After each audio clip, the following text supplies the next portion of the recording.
Benefits of সৎ পথে চলা।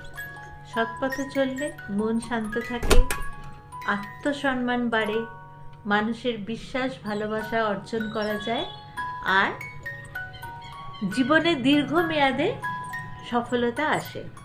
এক কথায়, সত্যের পথ কঠিন হতে পারে, কিন্তু সেটাই একমাত্র সঠিক পথ।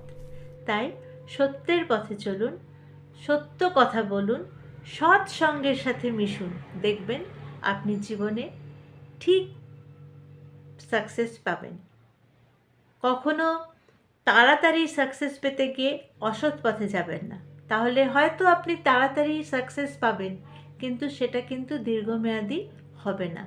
তাই সত্যের পথে চলুন, সুস্থ থাকুন, ভালো থাকুন।